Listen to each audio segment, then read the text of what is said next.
Hi, good morning. Ako yung si Ligaya Reyes. Ito yung nag-request na itur ko gusto nilang makita yung bahay ko na tinitirhan sa ngayon. Ito ngayon ko lang na nagawang i-video, ano. Ito ang front door namin. Paglabas ng building, ayun ang door, no? Ayun ang pusa ko. So, ito ang kabuuan ng inuupahan kong apartment. Dito sa side na to, nakikita nyo may tatlo akong cat litter. Dito tumatae, dumudumi at umiihi ang mga pusa ko. At doon ang kanilang mga pagkain, yon nandito, ayan, nandito sa isang ano. So, ito ang kitchen ko. Ayan, ano? Yan ang kitchen ko. Ito ang aking living room, ano, yung dining room kung saan ako kumakain, ano, ayun ang mga halaman ko. Itong natatakpan na kortina, dinivide namin ito para dito sa anak ko na nakatira dito. Yan ang kwarto nila. At ito naman yung ano, yung dito sa ano, dining room ko, ano.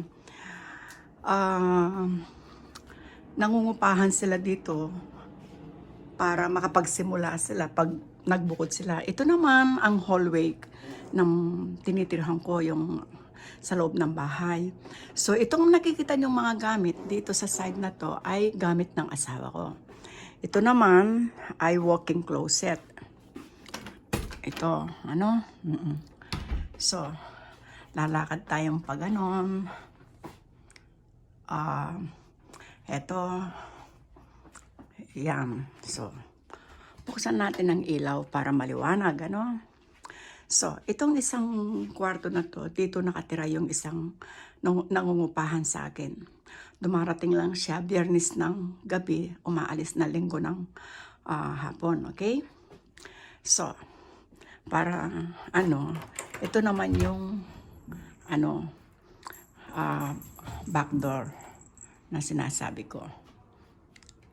So, ayun, pumasok si KitKat, pusa ng ano, yung sa taas namin. At ito ang aking banyo, no? Yan. Yan ang banyo namin, ano? Ito ang master bedroom. So, si John ang nag-request para itur ko, para ipakita ko yung kabuuan ng bahay namin.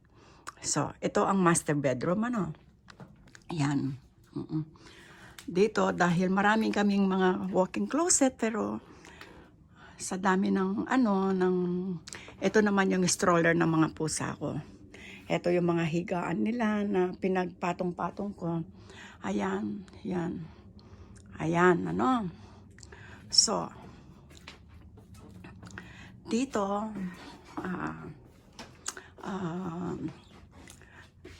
dito sa Canada,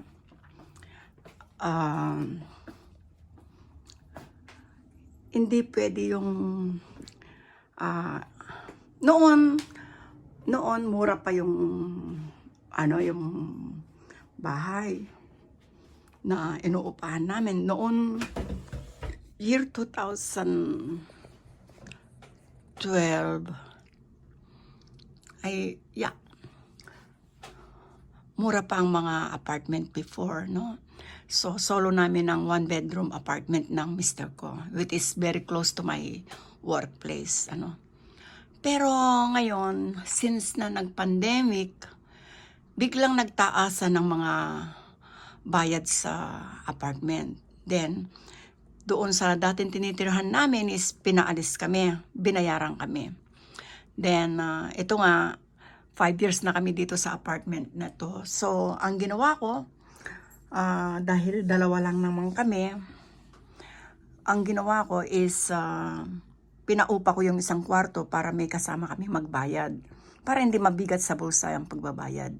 Total, matutulog ka lang naman, puro trabaho lang naman ang ginagawa dito. Then, yung anak kong isa na kinuha ko, dahil nagsisimula pa lang sila mag-asawa, next year, lilipat din sila ng apartment. So, ang ginawa namin, tinabingan namin itong salas namin, which is malaki naman. So, tinabingan namin para gawin isang kwarto para sa kanilang mag-asawa. So, by next year, lilipat na rin sila. By that time, bubuksan ko na rin ito at hindi ko na rin ipapaupa. Bali, susuluhin na lang namin yung tsaka yung isang tenant na nakatira na dagdag bayad sa apartment na ito. So, okay na rin yun. So, may isang nagtanong sa akin na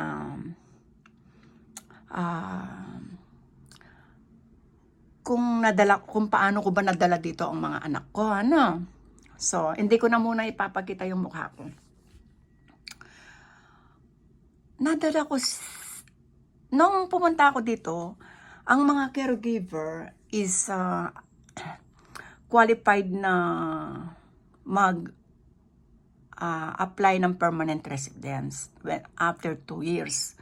Kapag nabuo mo yung 2 years na kontrata mo, automatic, pwede ka na mag-apply ng permanent resident. At the same time, pwede mong sponsor ang mga anak mo na single pa, yung mga bata pa. So, kahit umabot ng ilang taon ang proseso, kahit na maging 20-something na sila, dahil nung in-apply ko sila, bata pa sila. So, makakapunta pa rin sila dito hanggat hindi sila nag-aasawa. The only reason na hindi nakapunta yung anak kong babae kung bakit na-deny siya is nagpakasal siya. Yun ay hindi na siya under sa akin. Hindi ko na siya dependent. So, kumbaga, pinapili ako ng immigration. Either na aalisin ko siya o may stock lang yung papers namin nung pinaprocess. So, ang ginawa ko, kahit masakit sa loob ko, inalis ko yung anak kong babae, sumulat ako sa immigration. Hindi ganun kadali ang pinagdaanan ko nung inisponsor ko ang mga anak ko. So yun, ayan nakikita nyo ang kusina ko. So yun, umabot ng ilang taon, yun, tapos nung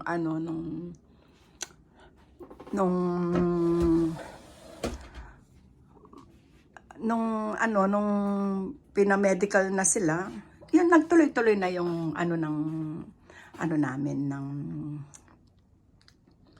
ng papeles ng mga anak ko. Yun, napunta nga sila dito 2016. Then noong 2016 na nakarating sila dito, nagsimula na silang magtrabaho. So ito ang aking kwarto. So nung nagsimula na silang magtrabaho, yun, umuwi sila sa Pilipinas at pinakasalan yung mga girlfriend nila. Then dinala nila dito ang mga asawa nila. So yung isa nakabukod, yung isa bubukod pa lang. So yun ang buhay dito sa Canada. Hindi mo pwedeng solohin ng isang bahay dahil ang laki ng bayad. Ang bayad ko dito sa apartment na to, tignan nyo si prinsesa ko, ayun. Ang bayad is, ayan yun ang parkingan namin. Ang bayad dito is 1,900. So, ang ginawa ko, pinaupa ko yung para konti na lang ang babayaran ko. So, mga guys, ito ang kabuuan ng tinitirhan ko. Salamat sa mga suporta ninyo. Kung meron kayong gustong itanong, tanong lang po ninyo at mag-comment lang kayo. Thank you And God bless you. At thank you sa mga nag-subscribe at magsusubscribe pa. At mag-comments lang po kayo para masagot ko po yung mga tanong ninyo. Maraming salamat sa inyo. Thank you. Bye. Don't forget, Ligaya Reyes Vlog. Thank you so much.